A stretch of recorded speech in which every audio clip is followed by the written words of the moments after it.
Hey, welcome back to the Black Hills Connection podcast, talking with some interesting people in the Black Hills, including Heidi Bybee. Thanks for joining us today. Thanks for having me, Anya. Our special guest.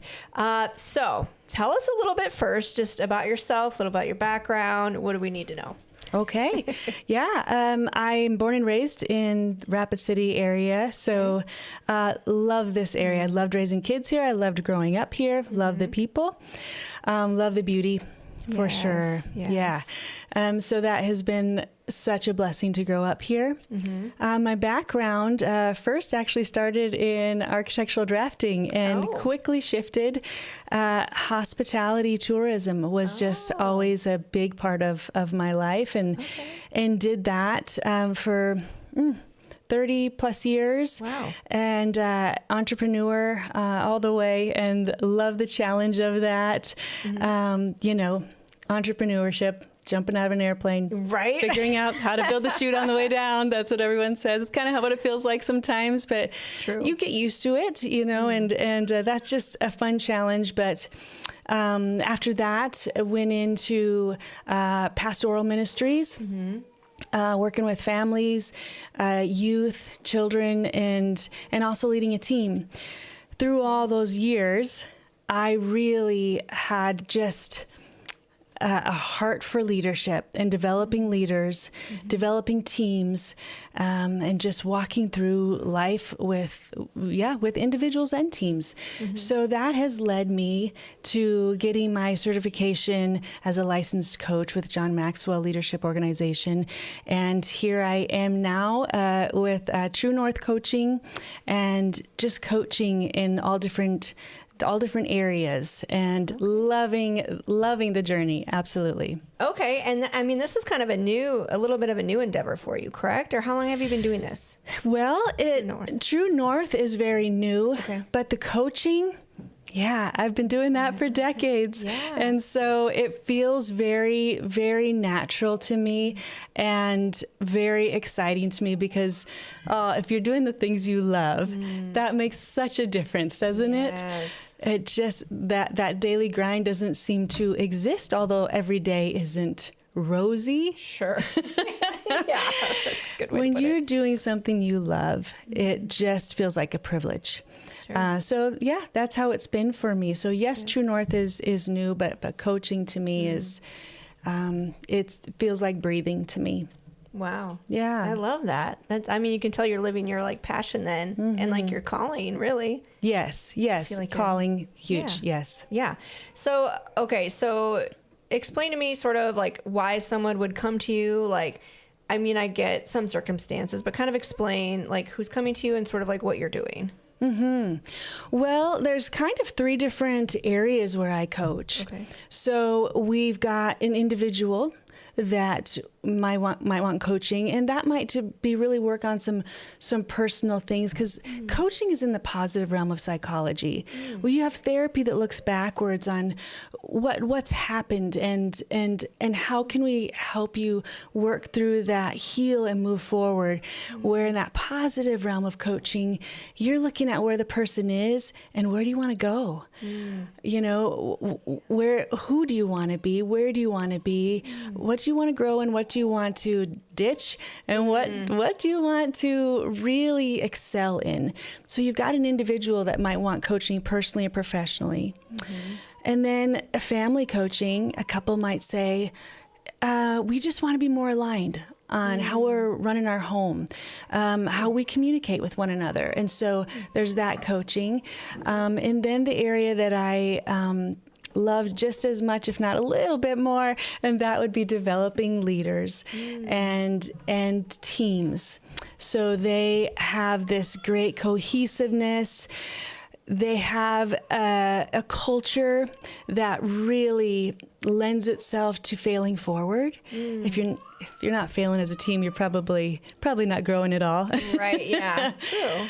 that is encouraging and has beautiful accountability to it, that invests in growth for a team. And so in that instance, a team would come to me saying, we've got some things we want to maybe grow in, or we've got some things we want to get better at. Could you even look at the systems? And so we could look at that. A really beautiful thing is when a team leader that knows how important it is to invest in their team members will come to me or another coach and say, hey, we just want a health check. How are we doing? What are the things my team is maybe afraid to say? What are the things they're maybe not willing to tell me that would help them in how I communicate? So there's that too. So really 3 different areas of coaching. Wow. Yeah. I love that. Because I think that's just something, I think probably a lot of us struggle with. Even like I'm thinking of like high school into college, and then, college students, like, what do I want to do? Because it's so hard to determine, because like they sort of like don't teach this, or it's not really fostered too much, but like, what's your passion and purpose? Because then your job's not gonna feel like a job, and your joy is gonna, you have a reason, and things aren't gonna feel like dreadful all the time, sort of. It's interesting because from the time we're born, we are being fed. We're learning as people are just feeding us, and we're not having to really do that ourselves. They're saying, they're teaching us how to crawl, to walk, how to even turn in an assignment, right? Yes. Yeah. How to drive a car. I mean, all those things we're being taught. We end up getting this degree, high school, or going on for more education, college, then we're put into the workforce, and then very few of us will have leaders that really invest in us. Sometimes they're fearful. They don't want to invest in us because will we make them feel like, oh, maybe they know more than I do now? Maybe there's some insecurity for a leader, or will that person grow so much that then they're going to leave and I have to try to find someone else? Yeah. But that's your responsibility as a leader, is to grow those people. You have a privilege to lead a team of people and to grow them and to invest in their lives, just as a teacher would a classroom. Sure. So we kind of get to this point, I think, in our professional life and our adult life where we just stop growth. And it's a sad thing. Yeah. Yeah. Yeah, you feel just kind of like stagnant, right? Yeah. Or just like, what else? Like there's no learning or growing, sort of. Yes, and you're at the stage of life now where you can grow in the areas you really want to. You may have felt going through all those years of school that, you've got to check all the boxes that someone else is telling you to check. And there's a little bit of that still, right? In adulthood. But now, man, you can go after those things and grow. And if you're a leader, you can help that happen for your team. So you would be helping sort of like leaders be leaders, and then like people just sort of finding their path. I mean... Yeah. If it was individual coaching, yes, but for leaders being leaders, and then also leaders being developed on a team, and a team working cohesively together as well. Just and what that team wants, where they want to grow, it's the areas that matter most to them. And so that's what we focus on. And whenever there's a coaching relationship, it's that person or that team is leading the coaching. They know what will make that coaching successful for them. So it's important for a coach to find out right from the start, what makes this successful for you? What is the win you're going after? And then you support that all the way and guide that process. And the beautiful thing about coaching is the accountability, because we all get these great starts and then we stop, or we haven't built it so it's something that we can sustain. So that's a big part of coaching. Okay. And is it just, are you like a one-man band? Yep. Okay. Yeah. And I just love getting to know all the different people. And man, some great leaders in our community, and then in other communities. So it's just fantastic just seeing those people grow, and that they even have a desire to grow and to lead their teams stronger too. Sure. And then are you just kind of like Black Hills area, or go anywhere really? Yeah, I really can. So coaching works great over Zoom. At first, it's a little different for someone. And some of my local clients might say, oh, I think I really want to meet in person. And after a while, just trying Zoom one time because maybe their schedule got busy or whatever. So they wanted the convenience of one Zoom call, even though we've been meeting in person. They will come to the conclusion of, oh, I can actually read your facial expressions and your body language. Just find this way, and I can find a quieter place that I can just completely be vulnerable and open and say, hey, here's where I need some guidance, and so that works well too. So yeah. I mean, I think it's valuable because, I mean, a lot of us, when we're looking for advice or guidance, we're just like asking our parent or our friend, which they might have great advice, but I mean, and they sort of know you more than anyone in a certain realm, but just seeking advice from somebody sort of like outside your comfort zone, that's valuable. Yes, and finding it doesn't put pressure on the relationship, right? Yeah, especially that accountability. You don't want your spouse saying, "Did you do that?" Like you don't want that. We don't want that. We don't want that. Take a neutral person in there, yes. but it's important for people to find a coach that really coaches because they have that love for seeing growth in a person, that they really want the best for that person or that organization. That's really key, to find a coach that you can see has that, or find out, someone that's met with them before. Referrals are a big deal in the coaching world. So, yeah. I mean, I feel like just like for me, I just thought, we talked earlier, about your business and whatnot, just on Facebook, but I just thought, man, this would have been something good for me because, a year and a half, 2 years ago, I had lost my job. And and I think I'm not the only one who's ever lost a job, but you pour so much in, like that was your education. And then you spent maybe 10 plus years in this role. And you sort of like wrap your identity up in it, and then for better or for worse. And then you're that's like pulled out from under you and you're like, well, who even am I then if I'm not this thing in this career, in this position? And I feel like that's probably got people kind of all bobbly in their head. Just what do I even do? Absolutely. There's a lot of those words. Either it's I feel stuck or I don't know where to go next, if it's individual coaching scenario.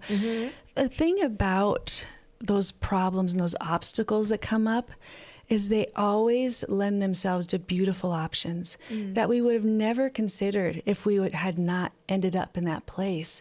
So when I've led teams in the past or in my own personal life, when there's an obstacle that comes up, man, it may not be fun, right? No, that losing a job, that is not easy, and all sorts of questions arise. But questions you would have never asked yourself if that situation hadn't come up. Now you've got options, and now you're put in the place where you can say, what have I always wanted to do? Right. Yeah. It's now or never. Right, I know, and you hate to stay in the never. So so it can be a beautiful time. Yeah, and that is hard sometimes. You're like, gosh, I don't know what I want. You know what I mean? So like someone like you, not picking your brain, but sort of, letting you see like a bigger picture, or just guiding you through that, trying to get answers and. Yeah, I think sometimes we look at what the end has to be. Instead of just doing a little every day, and just working towards that. And in that, it's big to establish the why. Because when times get tough, when you get tired, what is your why? For me, I've taken missions trips over the years where we go and we just go to communities that need help. I remember one woman in particular, if she just could find something to lift her laundry just about 10 more feet, it could have dried for her, instead of her children always being in damp clothing, which can cause sores on the skin and all of that. It's all she needed. It was just simple fixes like that. But in that area, it just wasn't available.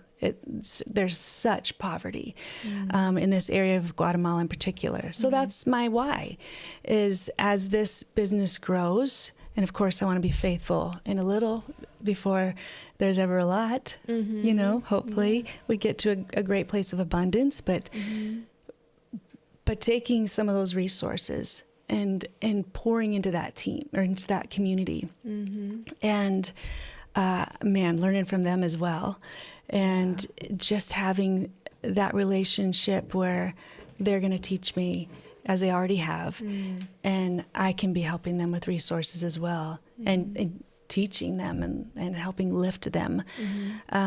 So those whys are important when we're going to make those new starts, because they just keep the fire lit when we feel we're burning out. So that's always important in those new starts, is figuring out the why. And it's got to be a why that grips you. Yep. Yeah.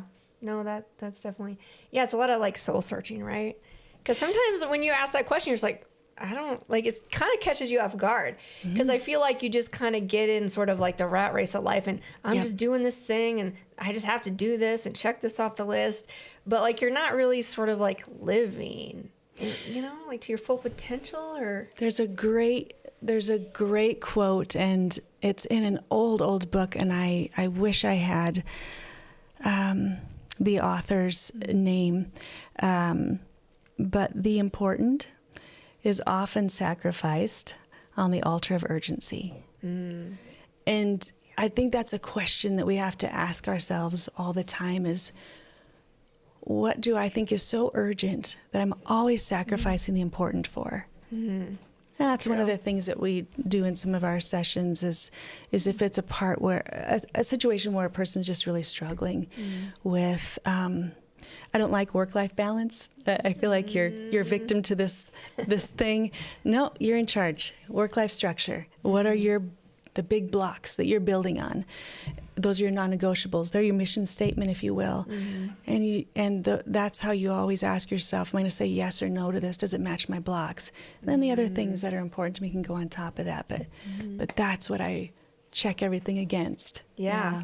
Yeah. So like if a client comes to you, team or individual, is it just a base, like, I don't want to say like, how long, are you in but is it just kind of base by base? There's different subscriptions that a person can do. So if they came to True North Coaching and they looked at the different subscriptions, they would see there's one that just gives you a taste of what it is to be coached and what that feels like.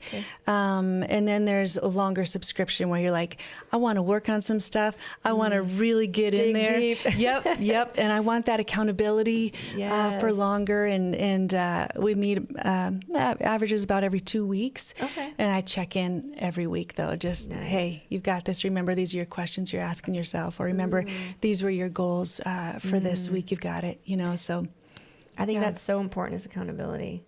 No matter what it is, if it's health, if it's, kind of the stuff you're doing. Yeah. Because like, I find I'm that way. If I don't have somebody like, oh, I got to check in with this person, I better do it, then I'm kind of not going to do it. You know what I mean? Even I know I should. I know it's good for me or what have you. Yep. But it's just so silly. I'm like, I'm an adult. Like, why can't I just be accountable? Instead of having like a babysitter, like, oh, did you do the thing? Yeah, accountability is so precious for so many areas of life. And I can think back on years when I had a gym membership with a girlfriend, and the times that I didn't have a membership with a girlfriend. It was just me, and I was way more successful when I had someone who was counting on me to be there. So it's so true. But I think a huge portion of it is accountability for like attaining goals. Yeah. Honestly, as an adult. Yes. Attaining goals, growth, and relationships, all those things we're trying to build. Super valuable. And I think once we start growing, we kind of lose that essence for life altogether. I mean, it's not like we have to be learning how to build a rocket. It's not like everything of growth has to be huge, but it can be the little things, but still something that we know would be better for us, for our relationships. And and then kind of once you get going, then it sort of becomes a routine, right? For whatever it is that you're working on. A lot of times you're rewiring the brain in this stuff. You really are. Just even not, we can be in a situation where we find we always match someone's emotion or their level of anger. And that's that's how we're used to reacting. Right. So getting those tools established where we learn how to rewire that brain, it becomes a muscle memory kind of thing, but it can take a little while, but that's also important. You have to give yourself grace in those things you're trying to be coached in and trying to grow in. It's hard to change the way we've done something for decades or the way we've responded to people. Yes, or just what you've learned generationally.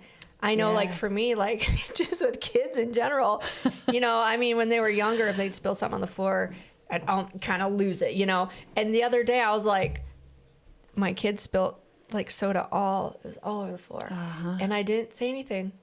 I didn't react. I was just like, okay.